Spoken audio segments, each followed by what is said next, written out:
Dès 2014, nous avons alerté sur le fait que ce projet de boulevard urbain sud créerait de nouvelles constructions et amènerait, plutôt que de la fluidité dans les transports, de nouveaux embouteillages interminables et les repousserait indéfiniment jusqu'à la mer en rasant ce qu'il nous reste d'espace vert. Nous avons réuni l'ensemble des associations qui commençaient à s'inquiéter par rapport aux enjeux de ce projet. Nous les avons réunis et nous avons étalé toutes les planches de ce qui était à l'époque un plan d'occupation des sols, le POS, qui est devenu aujourd'hui le PLU, le plan local d'urbanisme. Nous avons étalé toutes les cartes sur une grande table et retranscrit le cheminement du boulevard urbain sud et montré les effets néfastes que cela aurait sur les riverains et sur les moyens de transport dans le secteur.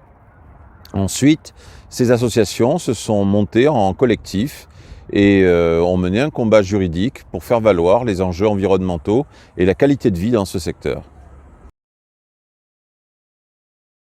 Une partie du boulevard urbain sud a été livrée par la métropole avant les municipales de 2020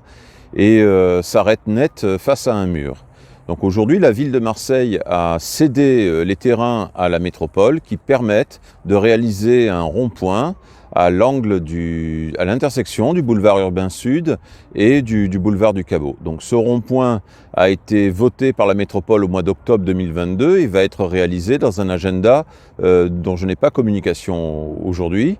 Et ensuite, le reste du projet reste en discussion actuellement avec la mairie de Marseille, les associations et les collectifs, y compris des CIQ par endroit, afin de déterminer quel sera le futur de ce tracé.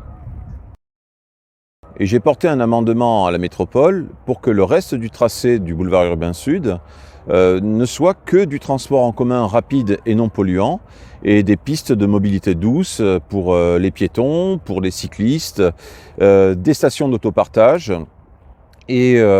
qu'on ait ainsi moins de pollution, des espaces verts préservés et quand même une qualité de transport rapide dans le secteur.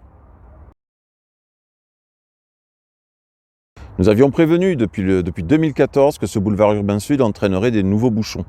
Et ces bouchons, aujourd'hui, s'ajoutent à la situation mondiale de hausse du coût de l'énergie, donc d'un prix à la pompe qui est exorbitant, et ensuite de directives environnementales face au réchauffement climatique qui font que de toute manière les véhicules thermiques vont être interdits dans un avenir assez proche puisqu'ils cesseront d'être fabriqués en 2035. C'est une volonté de l'Europe.